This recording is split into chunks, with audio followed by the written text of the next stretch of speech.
JJWalsh here in Hiroshima. This is Seek Sustainable Japan. Great to have you with us. Today we are talking with the amazing Brigitte Gemme here in Vancouver, Canada. Thanks so much for joining, Brigitte.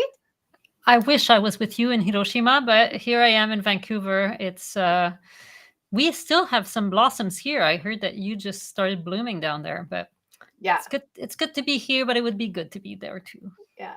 Now, I had the opportunity to give your lovely family a tour when you were in Hiroshima. So I'd love to first start with, how was your travels in Japan? Did you have a good time?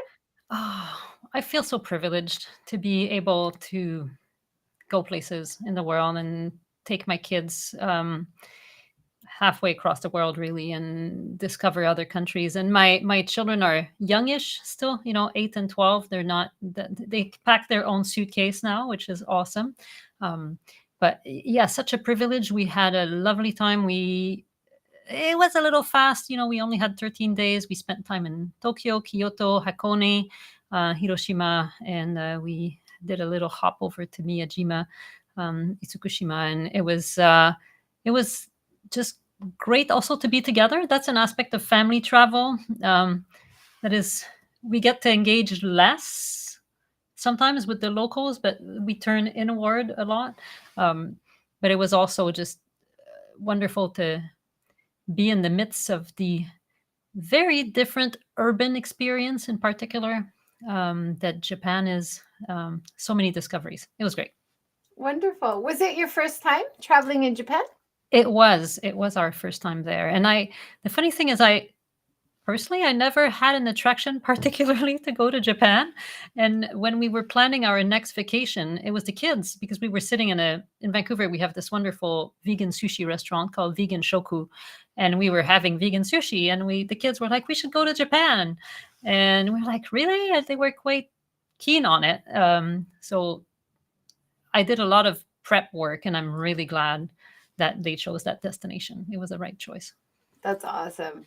Now, before we launch into a bit about your story and all the good work that you're doing, really supporting people who are just starting out with being vegan, you've got webinars, events, books that you've written. But give us some tips for if you are traveling in Japan as a vegan, or especially a vegan family. Was there anything that you found quite useful? Having personal recommendation. I mean, if you know anybody who lives in Japan, definitely ask them. I wish I had known more of the language. That would have helped a lot. However, Google Translate is tremendously helpful with ingredients, especially the new camera features that are just amazing. And there's someone that has a wonderful Japanese vegan guide. Her Instagram name is Itadaki Healthy, and she has a great guide. I was super happy to be able to buy that and to review it and get some information. It was really too much information for my travel needs, but it really helped give me a bit of confidence in what to look for and where I could find some options. There's a couple of vegan travel Japan Facebook groups, I think there's Vegan Japan and Vegan Travel Japan Facebook groups, and I just hung out in the groups for the few months before the trip. And that allowed me to absorb some of the options and get a feel for what was possible. So it's true that it's not the easiest necessarily, but it's absolutely not impossible to continue being vegan while in Japan.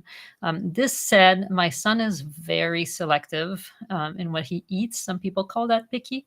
And there were 3 nights in the middle where we had an Airbnb in Kyoto, and I was cooking super simple meals. And that was a nice break for everybody in the family, not to have to stress out about, am I going to find something vegan to eat, or am I going to inadvertently eat animal products, which I don't go crazy over when I travel. I don't, sometimes like, oh, well, win some, lose some, you make mistakes. But really it was nice to just be able to keep it simple and make food that everybody was able to enjoy at home. Yeah. No, that really helps a lot, especially traveling with kids, having that little kitchenette so you can make even something like oatmeal or something that's more familiar, right? Absolutely. When I met up with you, I was so impressed with your knowledge of Japanese ingredients, and we'll talk a little bit about that later. But my advice for anyone traveling vegan is to get these packets of soup dashi, so the stock, and it's made by Osawa Japan. And when you're in Japan, you can either order it on Amazon or find it at most health food shops, like in Tokyo. And having this packet, and then if you go to a noodle shop, you just ask for noodles in hot water and you can add your own packet. And I've done that a few times, and it's really saved me, because most soup stocks are made with fish or pork or chicken, right? Also, I carry around sesame seeds. Nice. You never know. So if you just get white rice and then you've got sesame seeds, well, then you've got some protein and you've got some calcium or magnesium in there too. And then Hiroshima is famous for this yukari, which is like a Japanese mint. And this goes on rice too, and also vegan. So there's a few great tips there. I love that. I hope will help people. It certainly helps me when I travel around. Yeah. Now, Natasha has joined us from YouTube. Great to see you, Natasha. She said, so excited to see you both. I'm a vegan myself. Yay, awesome. Is your restaurant in Vancouver? So do you want to explain that, Brigitte? You don't do a restaurant, eh? Yeah. Thankfully, no. I do not actually own or operate a restaurant, though occasionally I like to eat at restaurants. I do all of my cooking and education and everything online on Zoom and other ways. So mostly I teach vegan cooking, or I support people who want to cook that way. And the funny thing I have to say, I think it's important to clarify it, though my business is called Vegan Family Kitchen, I discovered pretty quickly that most of my clients are not vegan, and they're not families in the sense that they don't have, kids at their table.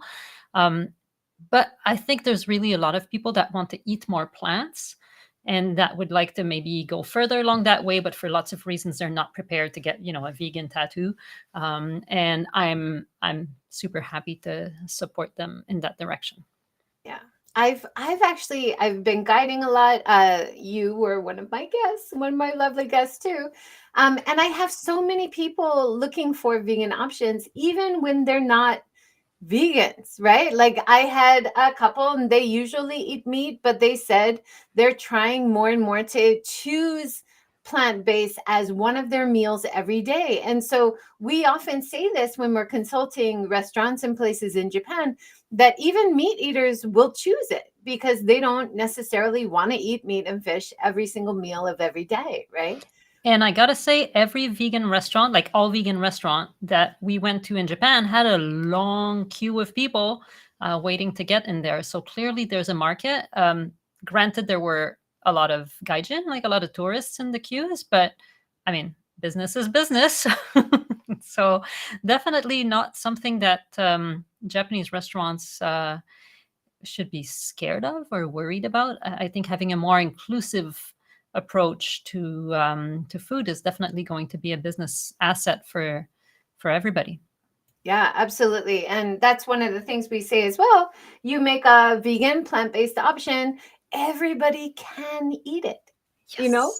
It's not just for a small group of people that might come. It's open to everybody, and make it like a focus on seasonal ingredients, local ingredients. Yum. And people are going to love that, right?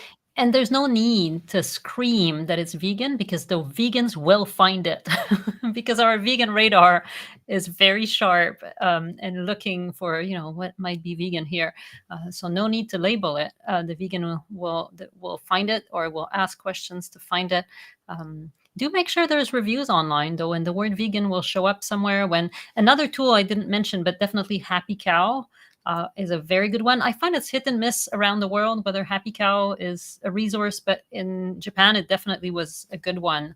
And just plain old Google Map, vegan near me, saved us a couple times when we were looking for something to eat on the go. And, how much of a detour are we going to have to do to find something we can all eat and enjoy? And definitely those two resources. I mean, I have a hard time imagining traveling. Well, first of all, from what I understand, 15 years ago, there wasn't a whole lot to eat that was vegan in Japan. But even before Google Translate and Google Maps, it would have been a bigger hurdle, and there would have been a lot of plain rice eaten, I think. But now it's manageable for sure. And if you do have your own soup stock packet, the whole world opens up to you. So you can go to udon shops, you can go to soba shops, you can go everywhere. As long as they're willing to give you plain noodles or hot water, which most of the time I find that they are. And one interesting thing about taking the Japanese soup packet, which is vegan, is they can read the ingredients in Japanese, and then they're like, you're educating or you're introducing this idea to them, and they're like, oh, this is how we could do it if we make our own, so it's kind of nice in that way too. It shows that it's possible. It shows that you haven't yet died of protein deficiency. Obviously, you're walking around. I mean, I had a conversation with a guide who was a local Japanese guide I think that was in Tokyo on our first day. And we were looking for this vegan restaurant, and I could tell she was curious. She didn't want to be rude by asking too many questions, but eventually she couldn't hold it in. She said, "What do you do about protein?" And I thought, this is so universal. Everybody around the world is wondering. And I told her, there's even protein in broccoli.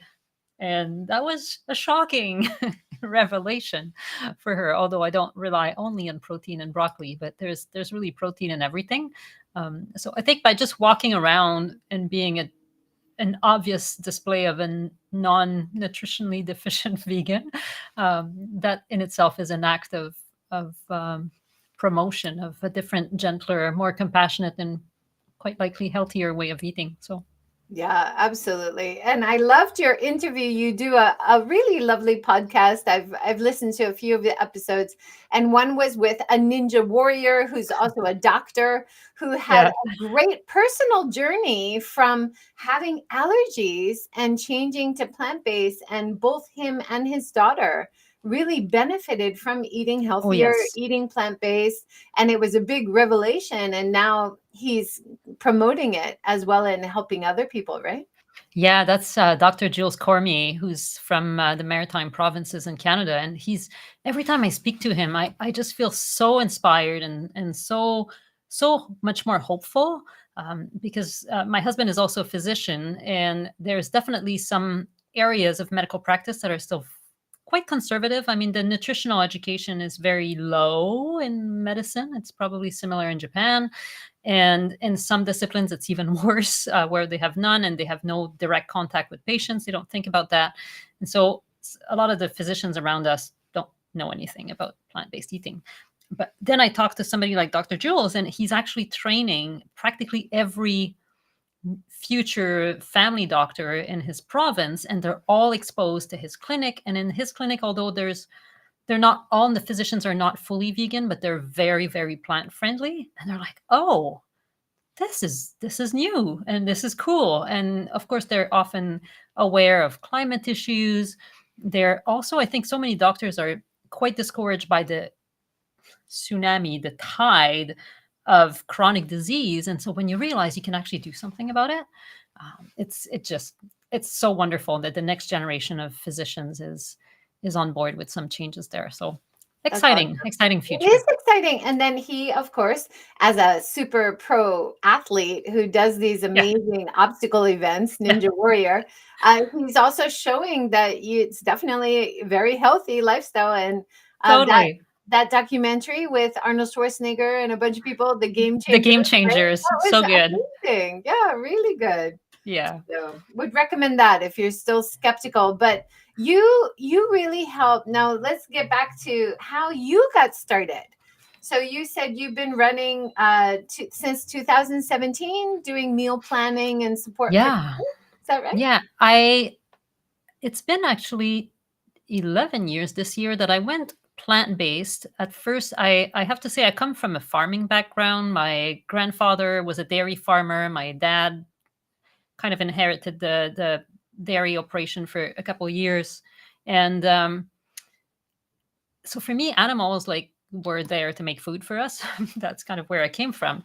But I was also somebody who considered herself really eco-friendly citizen, doing her best all the time. And I was embarrassed and ashamed when in my mid 30s, I realized I had never given a single thought to the environmental footprint of agriculture, and in particular, animal agriculture.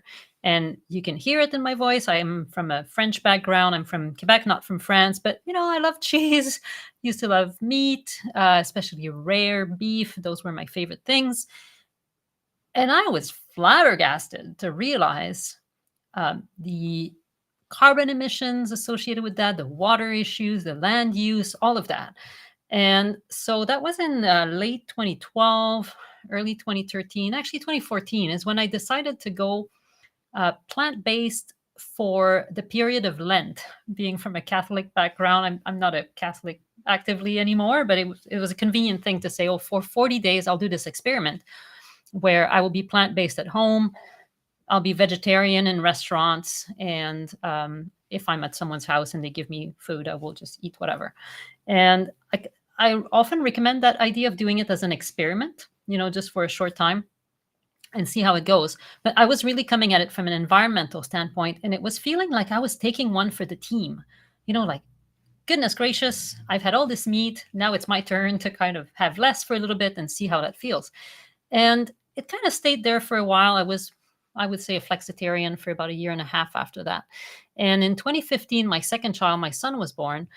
And I had breastfed my first child, never gave the thing a second thought. And then in the meantime, I had done a lot of learning and thinking and reading about animal agriculture. And again, so embarrassed. I come from a legacy of a heritage of dairy farmers. I've known my whole life that a cow has to get pregnant to then have a baby to make milk, and I knew that. And it was only in that middle of the night when I was breastfeeding my son that I was like, goodness gracious, what if somebody came and took my baby away from me to, I'm not even going to say it because it still shocks me today to think about it, to get my milk and sell it to other people. And from that moment, the whole thing took more of an ethical component to me. And so in addition to the environmental motivation, I became an ethical vegan for animal solidarity, I would say. And finally, it was only a few years later, because at the beginning I was thinking, the health claims, that must be overblown. My diet is fine, or my old diet was fine. It was a healthy diet too. And vegans are just exaggerating the health benefits. And I started looking deeper into the benefits. And yeah, for sure, if you eat a steady diet of vegan burgers and vegan onion rings and vegan ice cream, which can be delicious. We really love Ben & Jerry's vegan ice cream in our family. If that's all you eat, that's not going to make much of a difference for you. But for sure, especially since my father passed away with a fairly tragic descent into dementia, to me, the health motivation became a lot more serious and leaning towards more of a whole foods, plant-based approach to eating as much as possible. I don't go crazy about it. We do have things like white rice and plain pasta on occasion. Not everything we eat is whole foods. We eat at restaurant once in a while, and I'm okay with that. It would make it really hard to travel whole foods plant-based for sure, not especially, but including in Japan. But yeah, now I think the health motivation has taken more space in my reflection. And there's so many good reasons to eat this way. I don't believe everybody on earth has to be 100% vegan to make a difference. We do need billions of imperfect vegans, however, because the current rate of consumption and use of animals in agriculture is just not possible to sustain. Yeah. Wow. Thank you for that. I love hearing people's backstory. I think it's so motivating because a lot of us listening, we can identify with so many parts of that.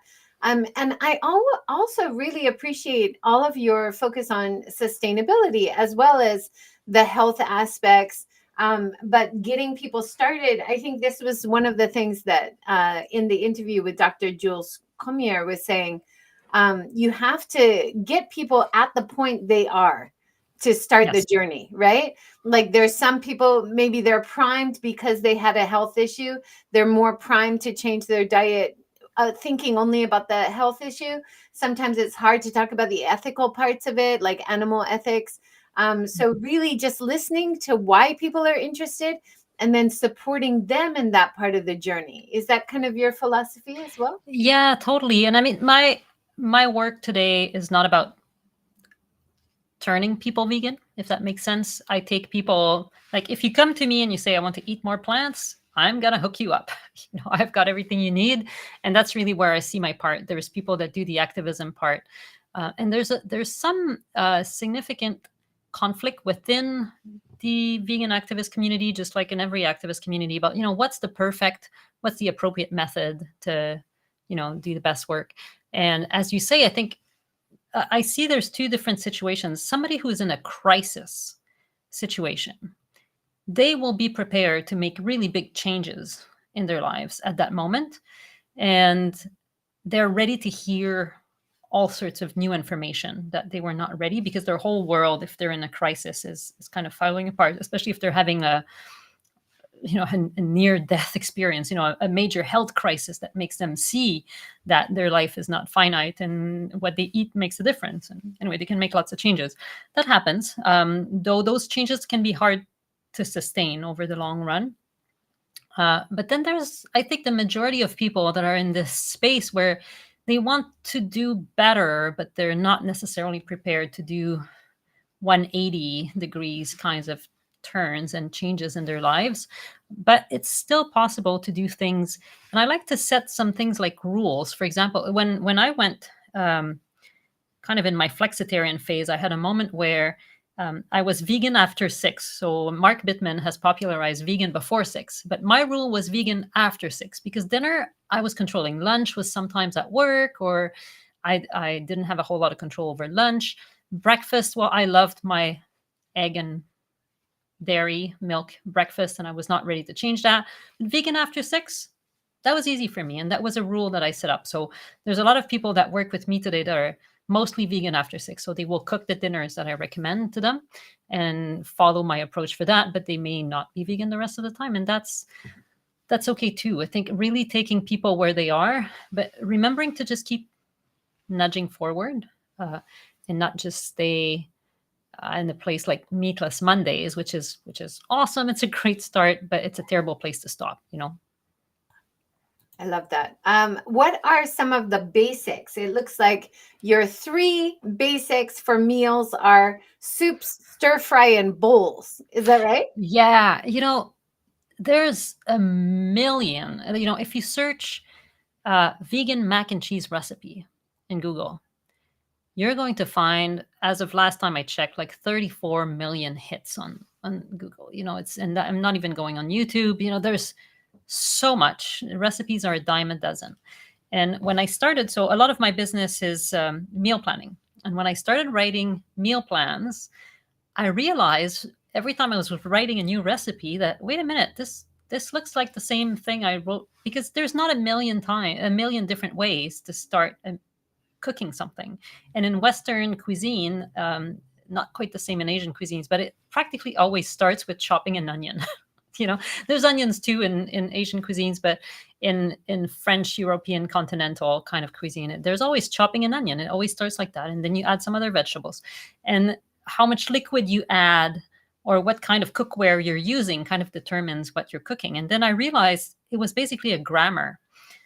There's those fundamental forms, or it's kind of like if somebody is more into music, like standards in jazz music. There's I don't know, Twinkle Twinkle Little Star. There's a set of, I'm not a musician, but there's a set of chords and notes that go together, and you will hear them in different songs all the time. And the songs are not the same song. It feels different, just like the dish is not the same dish. But making soup is making soup. You don't need a recipe to make soup. Once you have the ingredients and you understand the formula, then it's so much easier to cook. So I think making it more sustainable for ourselves, at least on weeknights, when we're a little bit stressed, when there's so much going on in our lives, not trying to cook from a recipe, especially a recipe we've never seen before, trying to follow the thing like this and being blind to what is actually happening. So being more present, more mindful in the kitchen is easier when you just understand kind of the formula of what you're doing. And so I find for weeknights, yes, definitely soups and stews. Stews are soups with less liquid in them, but things that have been simmered are an awesome solution also for lunches. I just love batch cooking a big pot of soup on the weekend, and then I can eat that for lunch the whole week, and I don't need to worry, and I'll get lots of greens, vegetables, beans. It's wonderful.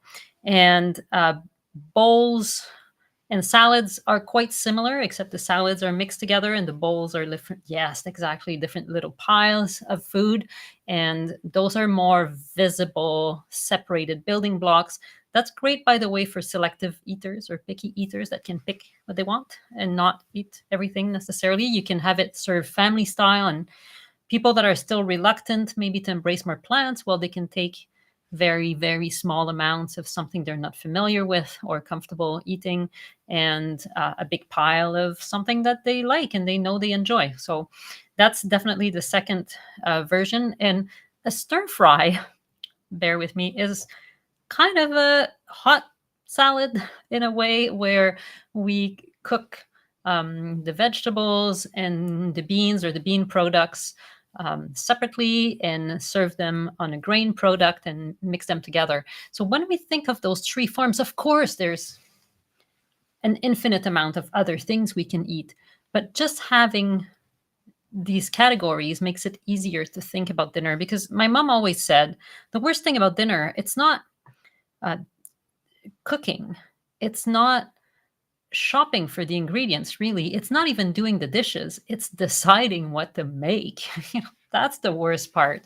And so once you've decided, because we have so many decisions to make in modern life, and so deciding what's for dinner, especially when transitioning to trying to eat more plants, it can be an all-day obsession. You get to work and you kind of in your spare time, you Google, what's for dinner, look for recipes. What could I eat? What do I have in the fridge?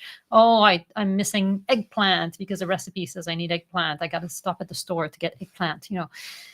It can become all-consuming. So having some categories and having the knowledge to do those substitutions so you don't have to stop at the store to get eggplant can make such a difference in people's lives and make it more sustainable, easier to cook at home and eat food that has been cooked with love at home by the people that care the most about our health and our well-being and our growth and our development is us. And yes, cooking is love in action, and that's definitely my motto.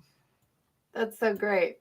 You also mentioned that for beginners especially, think about comfort food. Think about winter dishes, which might be easier, including vegetable roasts, for example. Is that right? Totally. Yeah. And I realized that also in doing the meal plans, because I follow the seasonal chart more or less of North America. And I realized that when spring came, the prep sessions on the weekend, because I tried to do most of the chopping kind of tasks on the weekend. I don't think anybody should be having a knife in their hand at 6 p.m. on a weeknight. That's not a proposal. That's a very safe idea, especially if there's a family and stressful times. And so I tried to do that on the weekends. And then I realized there's so many green vegetables and vegetables that need more hands-on work. Whereas a squash, for example, you just need to slice it up and remove the stringy bits and you're in business. You don't even need to cut it really if you don't want to, other than having it. And a cauliflower, and you were just showing a cauliflower steak, also like not a lot of work involved in slicing up a cauliflower and popping it in the oven. Whereas all of those wonderful spring vegetables will require a little bit more effort. And we live in a world where, for better or worse, the global food distribution chain system allows us to have many of what used to be winter vegetables anytime. So for people who are just beginners, thinking more along the lines, of soups and stews will make it easier to get started. I know the bowl, the famous vegan bowl, is what a lot of people have in mind when they think about a vegan dish. But really, I think doing something like a bean chili is way easier because you don't have so many different bits and bobs, and also the size, the chopping doesn't matter quite so much, right? Because you can't really see each individual piece, whereas in a bowl every ingredient is there to be looked at and quite exposed. So I find that's an easier place to start. And really, I mean, I think most people like eating a vegan chili. They don't need to know it's vegan. There's beans. It's familiar. You can use things like soy curl or TVP, textured vegetable protein, which is basically just soybeans with the fat removed from them. So it's not like a weird processed ingredient. It's really a single ingredient food. You can use that in place of ground beef. And people may tell the difference, but it's not going to feel different. And so it's comforting. It's something that everybody can enjoy. And again, a very inclusive dish. And on top of that, you can throw in some delicious seasonings, because people often forget how important spices are. Spices are just powerhouses filled with phytonutrients that are so good for us in many different ways that we don't fully understand, because we've been so obsessed with the macronutrients, like protein in particular, for the wrong reasons, unfortunately. But protein has been such an obsession. So if you set that aside, if you set also iron, calcium aside, which, yes, they're important, but they're not the only nutrients that matter. So bringing in all those colorful spices just boosts the nutrition and makes something like a chili a really enjoyable experience for everybody. I love that. And when I transitioned from cooking with meat, everybody uses the meat as the flavor, the foundation of the dish, right? So that was a big transition for me. Okay, now I got to think about what spices I'm using. Start with red onion, for example. You're creating the foundation of flavor there. So there's a few like tricks when you do the transition, right? Yeah, I hate to say this, but it doesn't take a genius to make a steak taste good. Because the steak and something else like brown chicken meat, the dark meat of chicken, they're very fat. So the fat amplifies the flavors. And they often are also very salty. Even before you add salt, there's so much salt in the chicken meat. I'm not sure about the practices in Japan, but in most places in North America, chicken is actually like the chicken meat is injected with sodium to make it like more plump. And so, sorry, I find it gross. Anyway, it is what it is. And so when you eat that, it's kind of easy to build flavor. It's easy. When you start cooking more plant-based meals, upping the spices is really important. Personally, my favorite thing to eat is a piece of plain tofu. Okay, I've developed a taste for that. Or plain broccoli, I really enjoy with just like a tiny bit of salt, for example. But I think most of us, especially if we've been eating meat for a long time, if we love it, if we eat a lot of it, if we eat out, we're used to having this like buildup of explosive flavors in our mouth with salt, sugar, and fat. And we're kind of addicted to that. Like we've set the bar to what flavor should be so high, but the result is that we're not actually tasting the different ingredients. And I have to say, when we were in Hakone, we stayed in a lovely ryokan called Fukutsumiro, and they had a vegan kaiseki meal. And there were something like 30 different vegetables we ate that night, and every one of them was prepared a little bit differently. And you could taste the veggies, the flavors. It was just absolutely wonderful.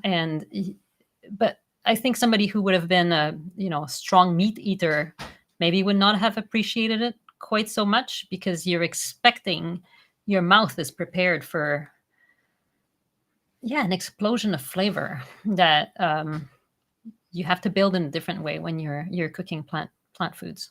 Yeah, and it is an adjustment. You do hear that a lot when people cut out all their meats and try to go plant-based, cold turkey kind of thing. They Cold do, tofu. they do miss like the familiar flavors and textures.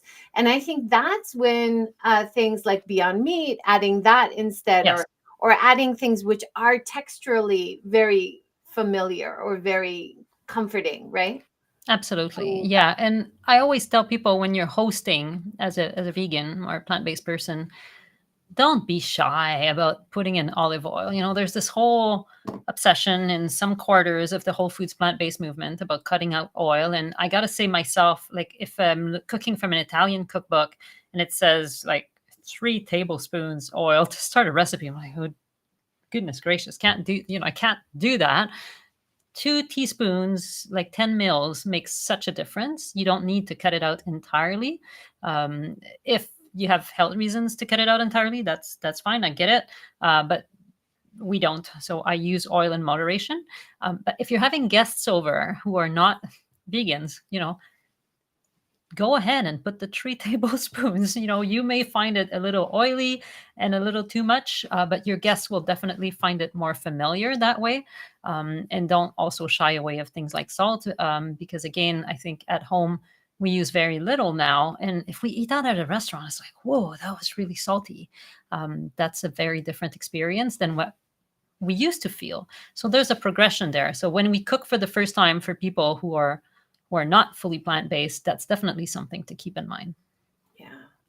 Now, one of the things that you have done, I'd love to talk about your book in a minute, but you have a subscription membership system, and then you make recipes for everyone for the entire year, and you've been perfecting these recipes.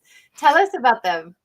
Yeah, as I said, the hardest thing was deciding what to do for dinner. And in 2015, when I started being fully plant-based, fully vegan, it was a bit scary. I was like, what are we going to eat? And again, spending a lot of time during my, time at work when I should have been doing something else, just being distracted by this. What am I going to do for dinner? And especially cooking for other people, because frankly, just me, I can have rice and beans and greens, and I'm perfectly happy with that. But at the time, my husband was not yet quite on board with the whole vegan thing. Now he is, but at the time it was not exactly sold on the idea. So you want to kind of, wow people a little bit. At the same time, not going crazy about cooking, not having to spend an hour and a half in the kitchen before dinner can be served. Because again, 5 p.m., 5:30, we're hangry, we want to eat and so forth. And so I created those meal plans at first for myself. And then I decided to turn them into a product I could have people buy as well. And it's been such a rewarding experience. And I've decided at the beginning, I started creating those meal plans and I thought I would just keep going, create new meal plans every year. But because they're seasonally based, I found myself constantly going back to the recipes from the prior year. What was it last year that I made with, broccoli or cauliflower or eggplant or whatever is seasonal? And I was like, well, actually, last year's recipe was fine. So why don't we just run this again? And I think 260 recipes should be enough for most people to cover dinners for the years, Monday to Friday. Of course, maybe you want to have some celebratory meals once in a while, some fancier thing. You want to explore, practice new recipes, learn new skills. Sure. But having that base and again, thinking about those forms, those primary shapes. There's some meal planning services that I love. They do fabulous work. But every recipe is more involved and more fancy than what I can muster on a weeknight. I appreciate the privilege of being able to cook, but I don't love it. I'm not here because I love cooking. I'm not here because I spend my weekends baking. No, I'm here because it's important to me to eat in a sustainable way, in a compassionate way, in a very nutritious way. But I'm not here because I find it fun to cook, So having those structures that come back over and over and you recognize them, you learn how to make things like even vegan burgers. Once you know how a vegan burger is made, you've paid attention to how it's done. Well, there's always beans, there's always grains, there's always vegetables, there's always a binder to keep it all together, and there's always seasonings. Once you know that, it goes a lot faster next time you make vegan burgers. Even if the ingredients are different, you've understood the structure. And so that's what I worked on. And since 2018, I had been polishing the meal plans every year. I still cook from them. I do the batch cooking using those meal plans. And now I think they're done. After 5 or 6 years of getting into the finer details of them. I did find a typo after I printed like the whole 360 page of the thing. But that's okay. Mostly it's clean. Oh, wow. What a great accomplishment. Well done. And I loved your comment when you were talking about it, about how the people you were working with, they would send you feedback as you were revising. They would send you spell check notes as well, right? But also hearing how they made it work or getting their feedback must have been a really valuable part of the process for you, right? Yeah, and everybody runs their kitchen differently. It's really hard. There's no one size fits all. I tried as much as I could to make it easy for everybody, but the reality is that people will have the dinners on different nights than what I suggest. They will be changing some ingredients because of allergies or just because they don't like something, which is fine by me. And the fun thing is that all of my clients can text me anytime to ask me questions. And a couple of colleagues and similar like online businesses told me like, are you sure you want to put your cell phone number out there? Like boundaries or something. The reality is that not many people take advantage of this perk, but there's nothing I like as much as getting a text message saying, "Hey, I'm at the grocery store and there's no red lentils. What can I use yellow split peas instead?" And the answer is not always yes. Sometimes it is, sometimes it's not. But it's just great for me to have this feeling that people are using the tool, that they're customizing it to their needs. So it's a lot of fun. I've really enjoyed doing that. Also, I created a version of the plans that works for one or two people. It requires a bit more thinking on their part. It's less done for you kind of thing, but it's still a basic approach to cooking because unfortunately, sometimes when we cook just for us, and I say just for us as if it's like, as if we're not important, like just for me. No, that's not true. Like we're super important. We need to cook really good food for ourselves. But, guilty as charged, I've had cereal or yogurt and granola for dinner for myself because there was nobody else to cook for. That's too bad. I think I really want to encourage people who cook for one or two people to also eat really good food, lots of vegetables, have some diversity. And so that's why I adapted the main family version of the plans to have a mini version that works for one or two people. And it's super important that we feed ourselves well so we can show up in the world and be the best. Like this is not just about saving the animals and the planet and things like that. It's also about coming out with a lot of energy because the food we eat is what we are. Yeah. And how many of us guilty as mothers and cleaners of the house as well to eat over the sink so you don't have to use more plates or clean up the table. I mean, we do these crazy things just thinking, "Oh, it's just me. I'll just, suffer through." Sit down, have a nice meal, treat Yes. yourself. Yes. And not just treat yourself. I think often we associate treating ourselves with having somebody else cooking for us, but there's so much value in cooking for ourselves.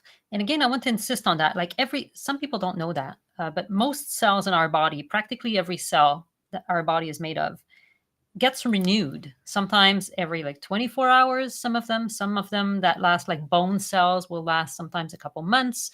But everything gets like thrown away and replaced all the time.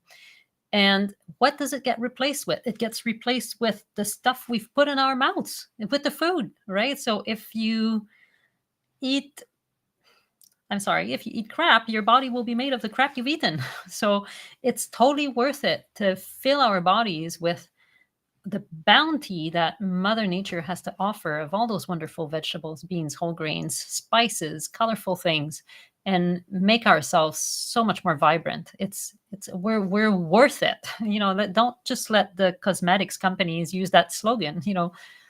Enjoy the process of giving yourself the really good food you need. Yeah, and it's a cycle too, right? The better you treat yourself, go out and do some exercise, eat Yes. healthy seasonal things.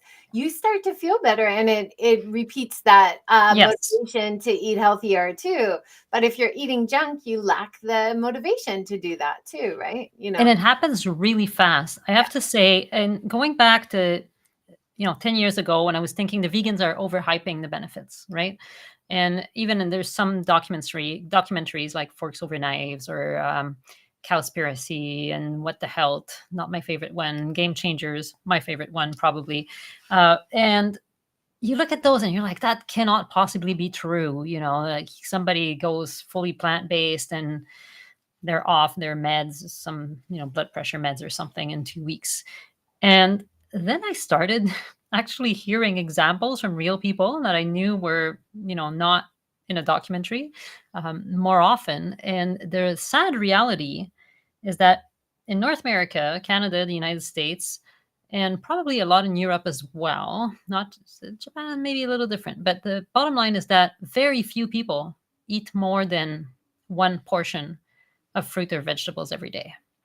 And you have all these studies about specific nutrients. Like I like the blueberry studies. We gave a quarter cup of blueberries to these people over a month and their, health skyrocketed.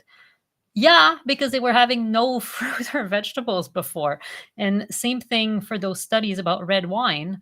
Well, for some people, red wine is maybe the only vegetable they consume, which is, or fruit, which is really unfortunate. So once you start bringing in a lot of veggies, and that's something I noticed in our travels in Japan, where when, often we found ourselves craving veggies, and we sure eat a lot of those at home.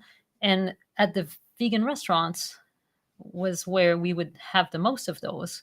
And so when you start eating this way, and you're hungry, you eat more of the vegetables, the health benefits are unavoidable. And it makes a tremendous difference in our capacity to show up and have energy. And as you say, once you're on that, happy food train, you're like, that would be stupid to get off. And that's something that I think is unfortunate in the going back to the medical approach to this. I think a lot of physicians are afraid to breach this topic with their patients because they think, oh, it's too hard. I'm not going to tell them to, go vegan, eat more vegetables, because there's not a chance they're going to actually do it because it's so much work. But if you do it like as an experiment for a week or 2 weeks, right away, you start feeling so much better. That, like, why would I be so dumb as to stop this? Unfortunately, there's a lot of barriers, social, economic barriers. It's not that vegan food is expensive, but you need to learn new skills. You need to have a little bit of time to think about it. You need to be able to orient yourself at the store at the beginning. You were mentioning products like Beyond or commercial vegan meat products. Those are awesome, but they're often way more expensive because of supply and demand and also government subsidies compared to the actual meat products. So if someone is relying on that, yeah, it's going to be expensive, but like chickpeas are cheap, but you need to learn how to cook them. And there's a learning curve there. But once you've become invested in making those improvements, the wheel of improvement starts turning, starts spinning, and you want to keep it going. So it's totally worth the effort at the beginning. Absolutely. Let's talk about your book. So how does the subscription model, sending all the recipes, how does it compare to your book? There's no recipes in here. There's always somebody saying, what is, what's your cookbook? It's not a cookbook. It's a book about cooking. What I feel is a lot more important than recipes at this stage. As I was saying, 20 or 34 million vegan mac and cheese recipes. There's enough of those. What we need is to actually cook. And many of us have some form of resentment, of reluctance, definitely resistance about actually getting in the kitchen, chopping vegetables, cooking grains, using beans, actually doing the thing.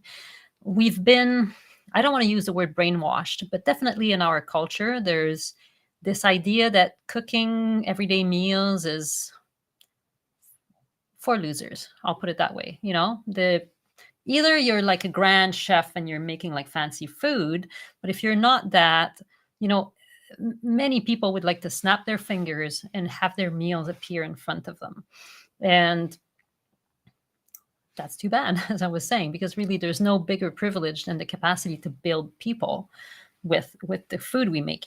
And so the first half of the book is really about exploring the mindset of why we resist cooking, how wonderful it is to embrace it. Again, not from the perspective of somebody who loves cooking, but from the perspective of somebody who loves to have cooked. Just like exercise, I don't love to run, but I love to have run. I love to have been to the gym. I'm feeling good when I've done it. getting there, it can be a battle sometimes. So the first half of the book is really about getting organized, but also shifting, tweaking our mindset so that we can get in the kitchen and love it. And the second part is about that grammar of cooking that I was mentioning a little bit earlier. How do you make soup? How do you make a stir fry? How do you make pizza dough?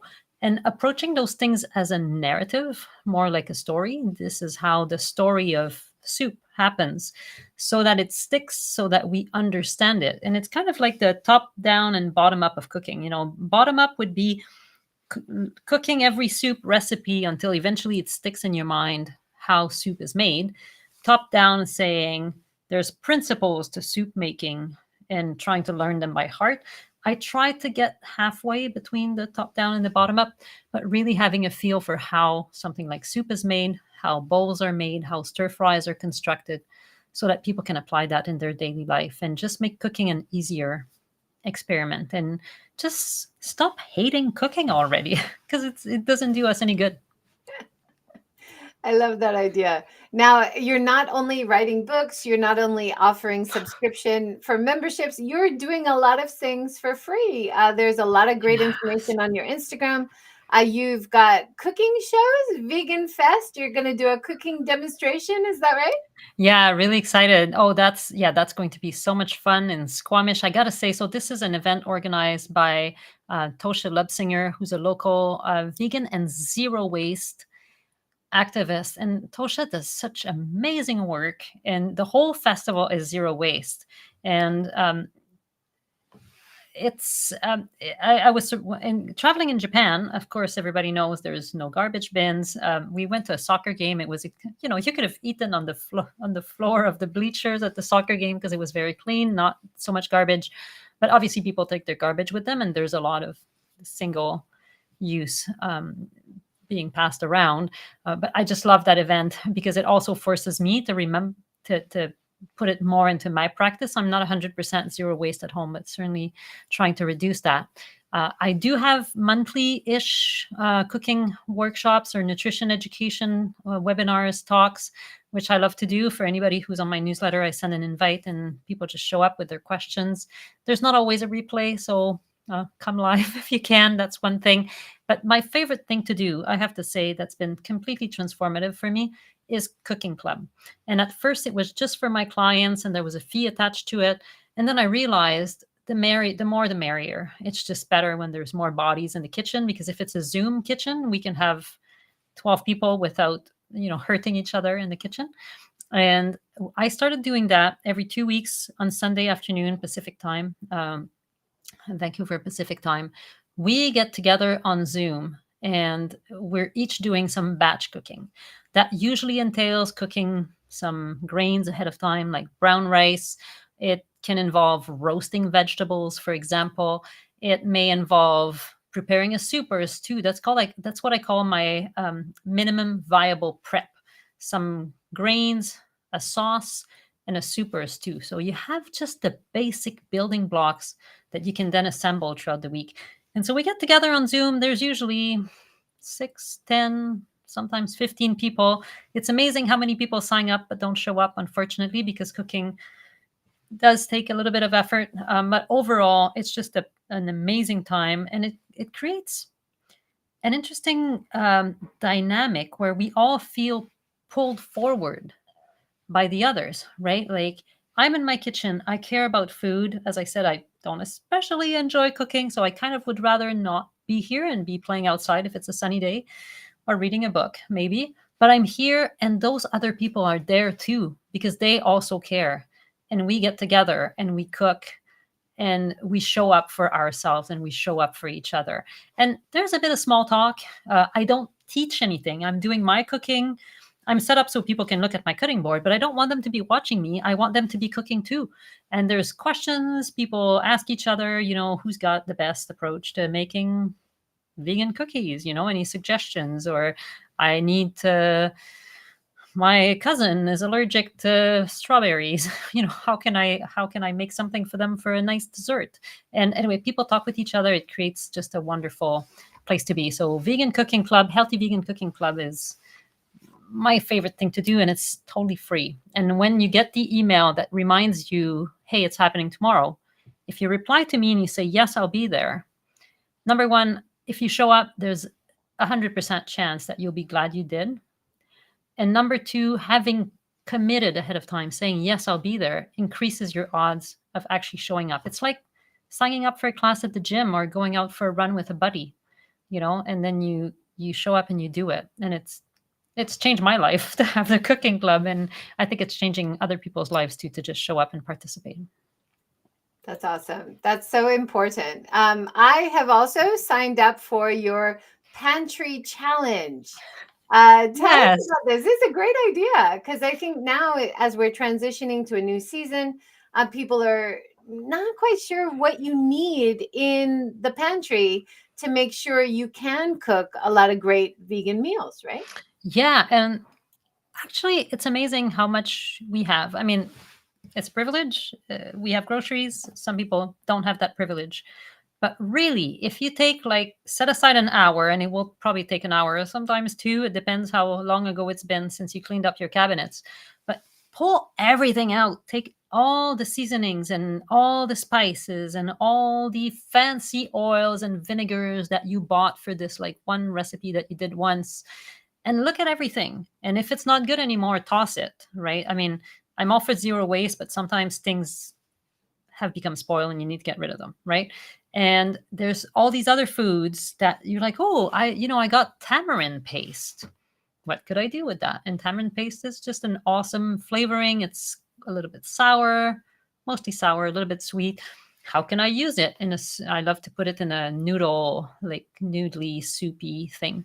But look at your ingredients. Do the same with the freezer. Do the same with the fridge. You have stuff in the freezer maybe that's been there very long.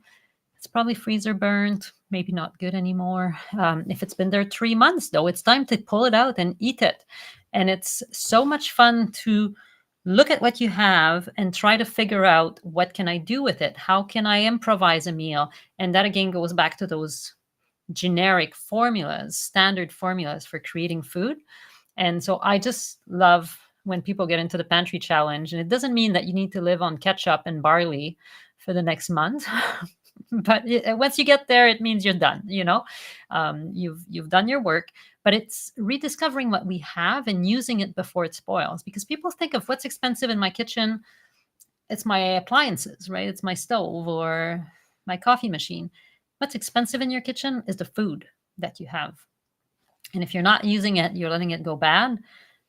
The footprint of that is just tremendous. So why not get organized to use it? Get up close and personal with your food. Do a pantry challenge twice a year, and it's going to really up your skills and also your nutrients, I bet. Yeah, I'm excited to try it. I'm going to try with seasonal vegetables and things that I can get in Japan. So I'm excited to try that. Your challenge says to try to stock up and then not buy anything else for 2 weeks. Is that? You can try. That's gonna be hard. I mean, some people don't have much at home, so of course, you have to be reasonable. As I said, and don't try to live on ketchup and barley and black beans. That wouldn't be that bad, but not great. Maybe soy sauce. Anyway, but if you want, I know some people that do the pantry challenge using fresh veggies, so they still buy in fresh veggies. If I was to do a pantry challenge right now, I'm afraid to say I've got a bunch of things frozen in terms of vegetables right now in my freezer. And if I leave them there much longer, they're not going to be so good. And if you're like me, then it's not great to eat. I'm not going to look forward to those meals maybe quite as much, but it's there and it needs to be eaten. So, if you're never going to eat it, make your bed and get rid of them. That's what it is. But if you're going to eventually eat them, why not now? And then you can replace them. But letting a bag of frozen vegetables in the freezer for 2 years, not good, So eat now and buy some frozen vegetables some other time. So yeah, start where you are is really what it's about. And people can always email me, say, this is what I have in my freezer. What can I do with it? And I'm always happy to help. That's awesome. And I'm up for a challenge. We have really big food waste issues in Japan. And part of it is over packaging. And then, it's hard to rescue ingredients if you bought them, with all the Right. plastic around it. It's also a sustainability waste issue. But Sure. people, very naturally buy more than we need. And then you don't end up eating it. You end up throwing it out. So I love the idea of having like a longer shelf life type of ingredient stock in your pantry. And then you have something to draw on for the beans, Yes. dried beans, how to use things like that, right? Totally. Yeah. And there's an article about how to cook beans from, the dry version. I also have this article that's called the 10 vegetables I buy every week. I always make sure to have on hand.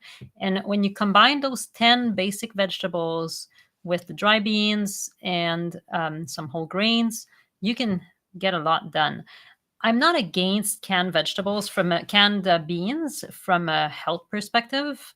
But I think the dry beans taste better. And also, I'm just a bit lazy. I don't want to have to carry the cans home because they're way heavier for the same amount of beans, right? But so when people are just getting started, it can be the better can become the enemy of the worst. Was it the better can be the enemy of the good? Anyway, you're trying to be amazing and be not only vegan but zero waste, and you feel like you have to do all the things and you get overwhelmed and like the heck with it, I'll just go back to normal. It's okay to start with the shortcuts like canned beans, to grow from there. That's fine. Don't go into overdrive mode, and take it one day at a time. And once a month, you think about how far you've gone and do you want to take a step further and go and do it. Well, that is great advice and a good place to end. That is our hour. Thank you so much, Brigitte. It was wonderful talking to you. Thank you for having me. I look forward to seeing you around here. I would love to take you on a tour of Oh, Vancouver vegan restaurants, even though, I of would course, love home that. food is great. But we have lots of great opportunities around here and fabulous farmers markets too. Fantastic. And we didn't even have a chance to talk about your love of tofu, Oh, but it's so nice to hear that you've got a variety of tofu in Vancouver as well as in Japan. It's one of our staples, right? yes, I love tofu. And I've discovered that most cities, even in North America, have a local tofu maker. So ask around and find your local tofu, and you might be very surprised and delighted to discover that tofus don't all taste the same. Absolutely. Thanks, everyone, for joining. And thank you again, Brigitte. Everyone, have a great day. Take care. Thank you, Joy. Take care.